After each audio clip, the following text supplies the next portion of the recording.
میں نے جس وجہ سے آج آپ لوگوں کو بلایا، میں اپنا مینیفیسٹو رکھنا چاہتا ہوں۔ ہر پولیٹیکل پارٹی نے آپ کو کہا کہ ہم یکساں تعلیمی نظام دیں گے۔ میں آپ کو بتاتا ہوں یکساں تعلیمی نظام کیسے آئے گا۔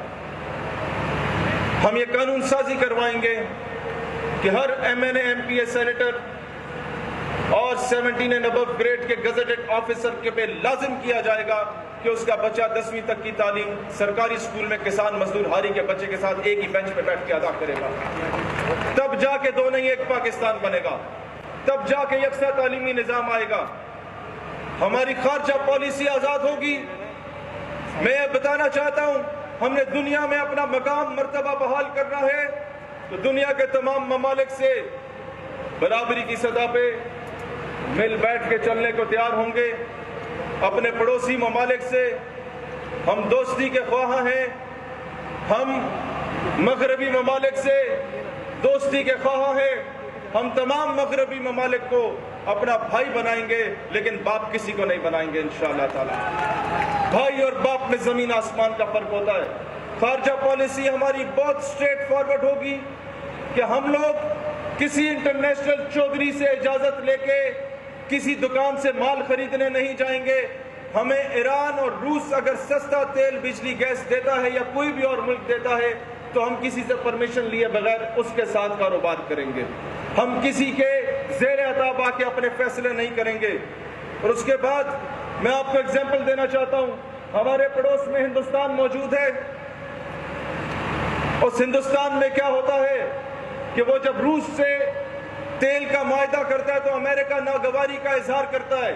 وہ امریکہ کا اسٹریٹجک الائے ہے، اس کے باوجود Indian foreign minister shut up call دیتا ہے امریکہ کو، اور وہ یہ کہتا ہے کہ جناب علی، میری عوام بھوکی ننگی پیاسی مر رہی ہے، میں تم سے پوچھ کے تیل نہیں خریدوں گا یا بیچوں گا۔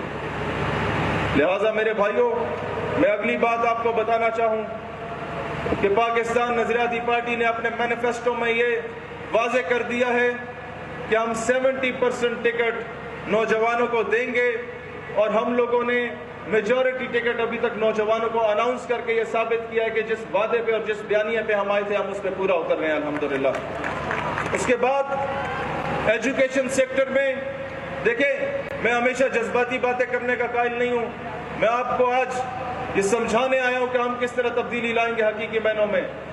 ہم یہ جو بورڈز کے امتحانات ہوتے ہیں، جب ہمارا اقتدار آیا ہم ان کو ختم کریں گے اور فنی اور تکنیکی تعلیم کو پروموٹ کریں گے، اسکل بیسڈ ایجوکیشن جسے کہا جاتا ہے۔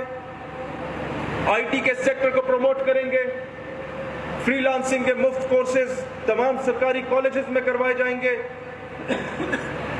اور اس کے بعد بلاول صاحب سے معذرت کے ساتھ، آپ ہمارے لیے قابل احترام ہیں، لیکن ہمارے دور حکومت میں بے نظیر انکم سپورٹ پروگرام کو ختم کر کے محترمہ فاطمہ جناح انکم سپورٹ پروگرام لایا جائے گا، جس ملک میں ایجوکیشن بجٹ صرف 65 ارب روپیہ ہو اور بے نظیر انکم سپورٹ پروگرام کا جو بجٹ ہے وہ 471 روپیہ ہو، 471 ارب روپیہ ہو۔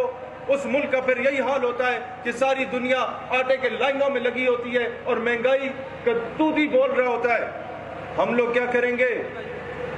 ہم لوگ اس 471 ارب روپے کو فاطمہ جناح انکم سپورٹ پروگرام کے ذریعے کاٹیج انڈسٹریز لگا کے دیں گے، جو بنگلہ دیش والوں نے لگائی، جو چائنا والوں نے لگائی، اور غریب کسان مزدور ہاری کے گھر میں رہنے والی بسنے والی خواتین اور میری مائیں بہنیں بیٹیاں، ان کو گھر میں چھوٹی چھوٹی صنعتیں لگا کے دی جائیں گی۔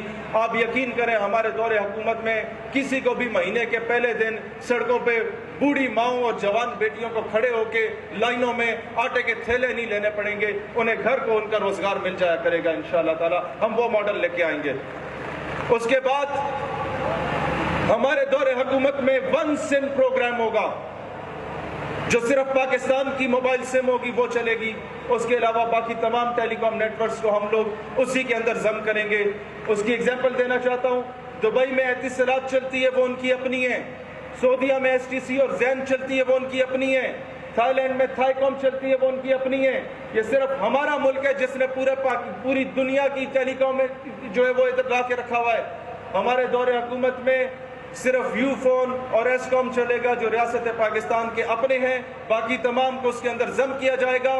روزانہ کے 10 سے 12 ارب روپیہ ٹیلی کام نیٹ ورک کی مد میں اور انٹرنیٹ پیکیجز کی مد میں ملک سے باہر جا رہا ہے۔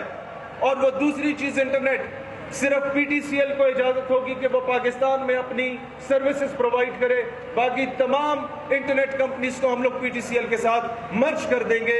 اسٹیٹ اونڈ کمپنیز ہوں گی، جو موبائل ایپس ہوں گی اسٹیٹ اونڈ ہوں گی، انٹرنیٹ ہوگا اسٹیٹ اونڈ ہوگا۔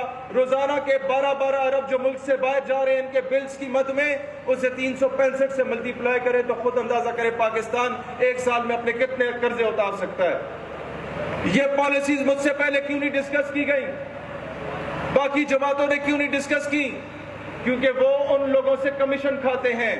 کہ مجھے گلہ ہے اپنے بھائیوں سے، مجھے گلہ ہے اپنے دوستوں سے کہ جو لیول پلینگ فیلڈ جہانگیر ترین اور مسلم لیگ نون کی ٹیم بھی پرویز خٹک صاحب کو دی گئی ہے کہ ہر 10 منٹ کے بعد ان کے جلسوں کو میڈیا کوریج سے نوازا جا رہا ہے، ہر 2 دن بعد زبردستی ان کے اندر بندے ضم کرائے جا رہے ہیں۔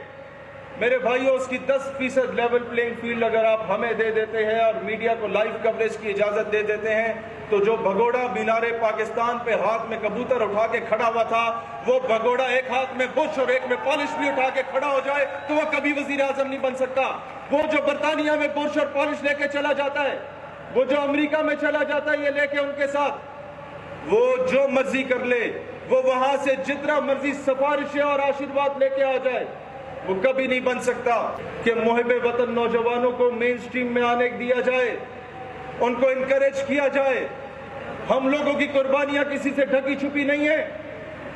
ہمارا انٹیریئر منسٹر اس بات سے بہت اچھے طریقے سے واقف ہے کہ جب لوگ گھبرایا کرتے تھے بلوچستان جانے سے، اس وقت جب لوگوں کو لینڈ مائنز لگا کے اڑا دیا جاتا تھا، شہید سیالوی نے اس وقت بلوچوں، براویوں، پشتونوں اور ہزارے وال کو اکٹھا کر کے پاکستان کا پرچم تھمایا تھا اور ایک کیا تھا اور انڈین ایجنٹس کو شکست دی تھی۔ اللہ تعالیٰ ان کے میر غلام قادر میسوری کے درجات بلند فرمائے۔ میرے بلوچ بھائی یہاں پر موجود ہیں، میر حقول ریسانی شہید، غوث بخش ریشانی شہید اور ڈیرہ بگٹی کا بھائی شہید، اور میر مظفر جمالی شہید، جن لوگوں نے ریاست پاکستان کے لیے اپنے سینوں پہ گولیاں کھائی ہیں۔ پاکستان نظریاتی پارٹی جب حکومت میں آئے گی تو ان کے نام کی یونیورسٹیز بلوچستان کو تحفے میں دے گی اور وہاں کے بچوں کو تعلیم کے زیور سے آراستہ کرے گی۔